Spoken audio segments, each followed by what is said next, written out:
How'd you end up like that anyway? I fell into a vat of electric eels. You're kidding. I fell into a super collider. Gotta be careful where you fall. There's no loyalty amongst thieves. It's a lot of dynamite you're dealing with. Having supervillains explain how they became supervillains to each other is hilarious. It's just so funny because it's so ridiculous. I love the idea of putting a bunch of rogue villains together and just watching them meet each other and hang out and talk. Like, it's just, I've never really seen that.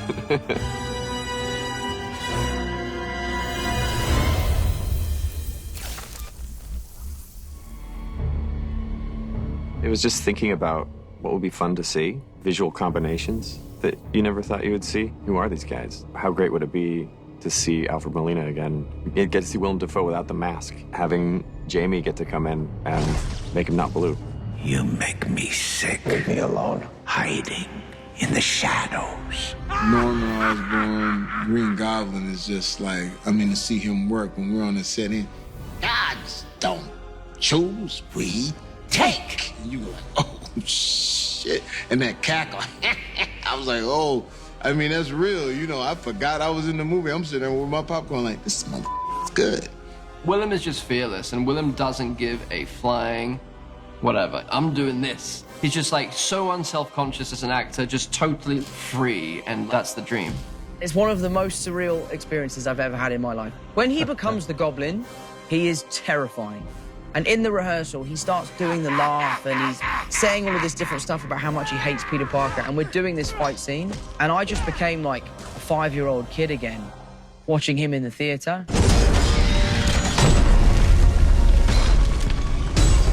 Hello, Peter. Hi.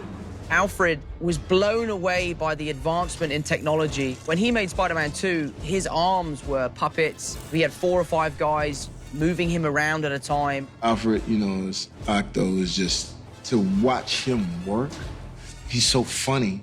Once they say cut, I mean, bro, the jokes and everything like that is just like nonstop. Is that 40 with a GH or? Yes. Okay, got it. All right, roll it. But when he gets into his bag, and he plays an interesting character to where you feel like he's conflicted. Like he, out of all of us, seems like, yo, I want to maybe live a regular life, go to a club or something. What's up, Peter?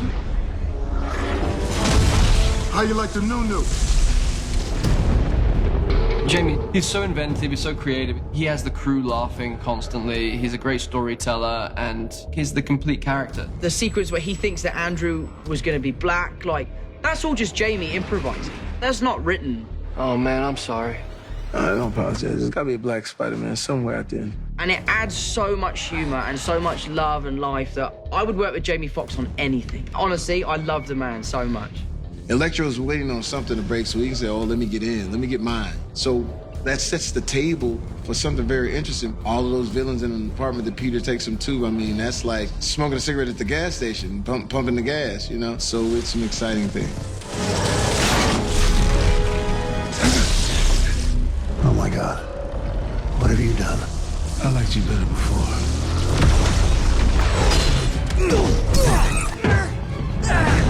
In this film, there's some good old-fashioned fighting. Punching, kicking, to the body stuff.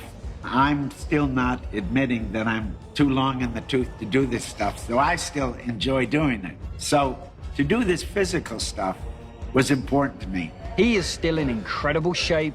He phoned me up prior to this movie and was like, I just want to let you know I want to do as much as possible. And he was just a trooper. He has a pretty intense, high-energy fight scene with Tom. It's unbelievable to see his dedication and how hard he worked to bring that same Green Goblin back that we saw in the first Spider-Man. That's just so mean and so violent. You tried to fix me.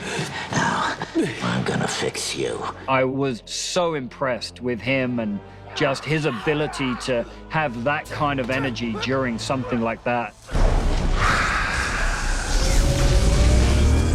I got that Tony Stark shit. When they showed me the previews of what they were accomplishing, I mean, it's the spectacle, that type of thing. He did absolutely phenomenal stuff, you know, up and around on blue screen. Shooting those is absolutely amazing. When they put you on those strings and fly you around is great. Catch! Alfred Molina, because he moves around on the legs so much, we had him in a harness for 90% of the time that he was working with us. I felt so bad for him. Every time he saw one of the stunt guys, he was like, oh no, have I got to get back in the harness again? Once the tentacles are there, there's going to be all this kinetic movement and things are going to be smashing. But if you look at just me, all I'm doing is this. Yeah. I'm like leaning in. It's basically like you're hitting him in the face with your elbow. Yeah. We were doing a huge fight scene with Tom. He's diving off things, he's doing flips, he's doing back somersaults, he's smashing into cars and then doing a roll. And I'm just kind of going, I really take my hat off to them. And it was a very sad day when it was their last day, for sure.